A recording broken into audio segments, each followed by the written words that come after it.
In less than 10 days, Paper Mario and the Origami King will be released to the world and we'll finally get a glance at what Nintendo has been working on all this time. Nobody really knows how to feel about this game just yet. It's clearly not the exact return to form that we all kind of wanted, but it doesn't seem to be nearly as tone deaf as Color Splash or Sticker Star. It's riding some weird line in the middle where it's clearly original in a lot of areas and borrows from pretty much every past game in the series, so it's going to be really interesting to see how the general population receives Paper Mario The Origami King. In today's video, I want to take a look at what is kind of the best case scenario. I like to do this for a lot of Nintendo games. I did it for Animal Crossing and I think Sword and Shield as well. Essentially, we're going to take a look at this game and talk about why it could be a 10 out of 10. Chances are it won't be a 10 out of 10 or a masterpiece, but I mean, hey, it's fun to speculate about. Anyway, I'm going to list off a bunch of categories that Nintendo's shown to be really promising in the Origami King to try and explain to you guys how this game could truly be a new masterpiece.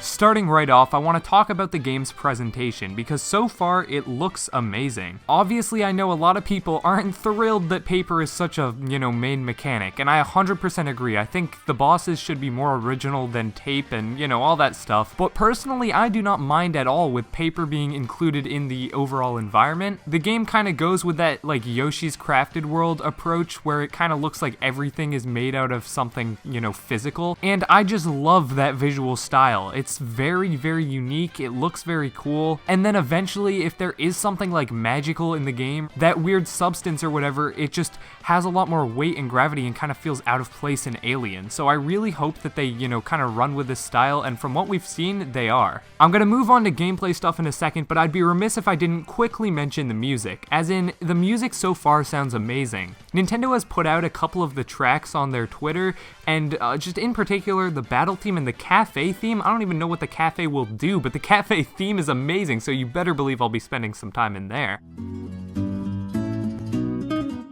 Next up, I want to talk about what is probably the most controversial thing about this game, but I truly think it has the potential to be something special, and that is the new battle system. I'm not going to explain it to you guys, because I'm sure if you're watching this video, you all already know about how you can rotate and slide and all that stuff. Overall, it just looks really creative, and while obviously it is not the return to form that so many people wanted, I don't know how much I need to stress this, that isn't necessarily a bad thing. Of course, everyone wanted the return to form, but that doesn't mean that Nintendo can't also come up with a unique solution that, while not being exactly what people wished for, could still be completely fun and really, really creative in its own right. I can already see Nintendo coming up with a bunch of cool puzzles using this style, and I can't wait to fully explore the system when the game releases. Next up, I want to talk about something that caught me a little bit off guard. This game is an open world game. Well, kind of. Essentially, you can go and fight any one of the game's bosses in its different locales in whatever order you want, I think. Details about this are still pretty sparse, but there are also these open world areas like you can see here. Just kind of crazy stuff considering Paper Mario games are normally very, very, very linear.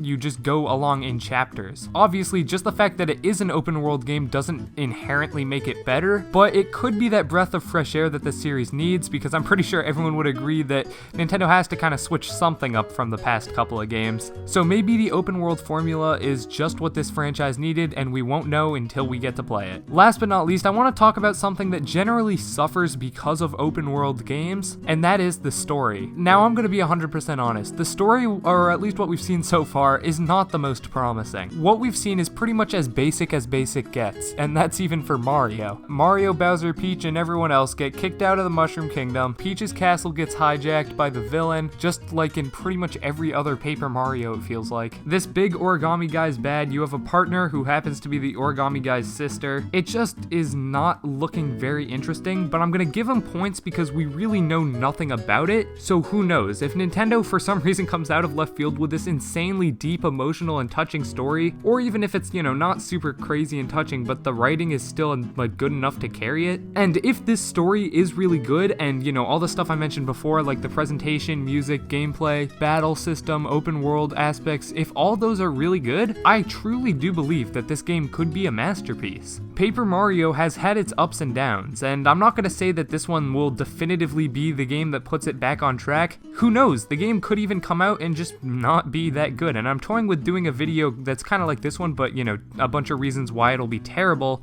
Let me know in the comments below if you guys want to see that. But yeah, I do think that this game does have a really good chance of being something special. So let me know what you guys think down in the comments below. Hopefully you guys enjoyed this video. The channel's in a bit of a slump, I guess. It's pretty much just because I got bored of making the same boring videos over and over again, and I started making these more creative videos like playing Paper Mario with paper, or a video essay on how video games can cheat to help the player. And I'm really proud of those videos, but just, I guess no one really cares. They don't really do well for the channel, and I mean, it kind of sucks because I enjoy making them, but you know. Make sure to check out our podcast, Nintendo Tonight, if you like this sort of more discussion-oriented style of content. On the Nintendo Tonight specific channel, we post brand new episodes and also clips from past episodes. So if you want to see my take on anything from a Nintendo cart to why the Pokemon storytelling has fallen so drastically, make sure to check that out. With that out of the way, I'll catch you guys in the next one. Like the video if you did enjoy, subscribe if you're new. I'm Thomas from the Switch Stop, signing off.